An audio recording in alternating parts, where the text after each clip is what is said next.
In that Florida courtroom, Laurie Shaver didn't look like a woman about to lose everything. She smiled, not nervously, not emotionally, but with the calm confidence of someone who believed the truth had already been buried forever. For nearly a decade, Laurie had done more than hide a body. She had tried to redesign reality itself. She created fake stories, fake timelines, fake digital footprints, and fake versions of Michael Shaver still living somewhere out there in America. To friends, he moved to Georgia. To others, California. Some were told he became unstable. Others were told he abandoned his family. Every version was carefully crafted for the person listening. And for years, it worked. But there was one thing Laurie could never fully control. Bones. Because bones don't lie. Concrete doesn't erase gunshots, and forensic science does not care about emotion. Before Michael Shaver became a missing persons case, he was known as a hardworking father, a talented mechanic, and a skilled pilot who loved his children deeply. Friends described him as quiet but dependable, the kind of man who spent more time fixing engines than talking about himself. By 2015, however, his marriage to Laurie was collapsing behind closed doors. The couple still lived together on their rural Florida property, but emotionally, they were already living separate lives. Then suddenly, Michael vanished.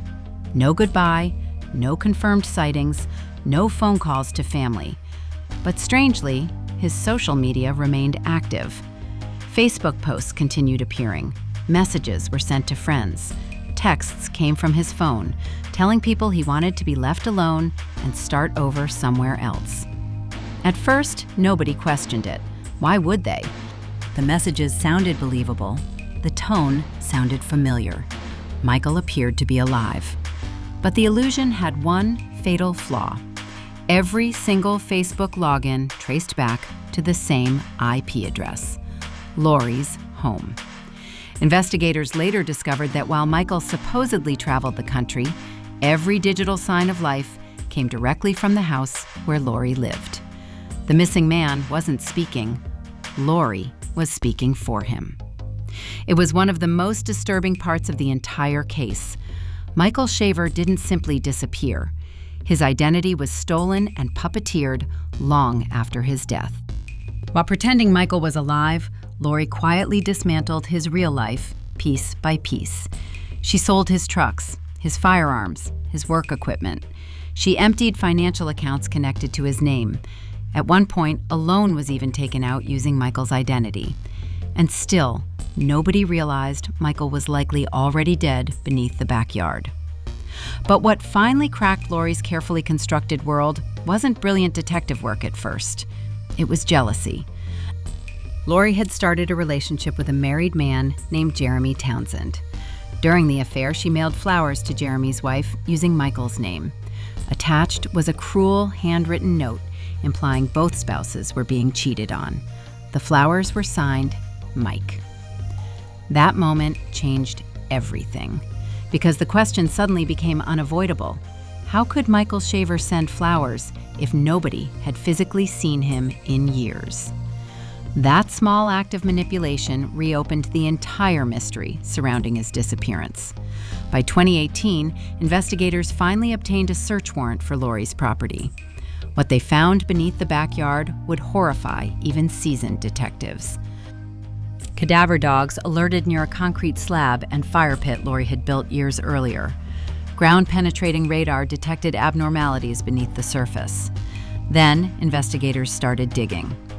3 feet underground, wrapped in a tarp and bed sheets, they found Michael Shaver's skeletal remains. A single gunshot wound sat in the back of his skull.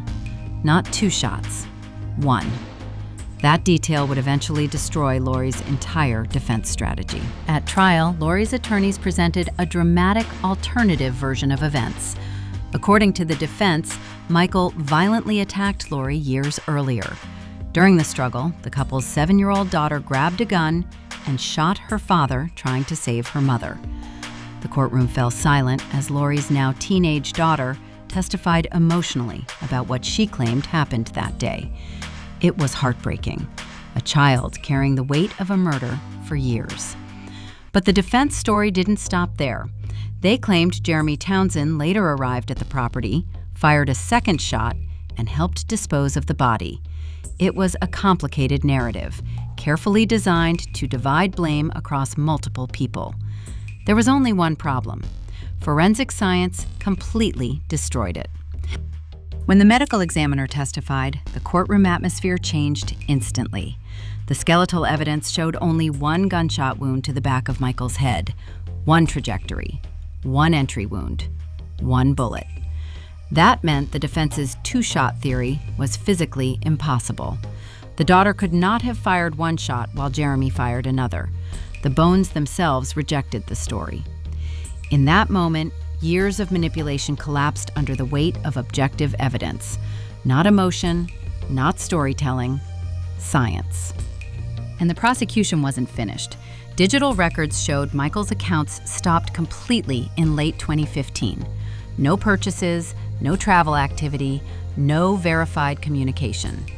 Neighbors testified about a terrible smell lingering near the property before the concrete was poured.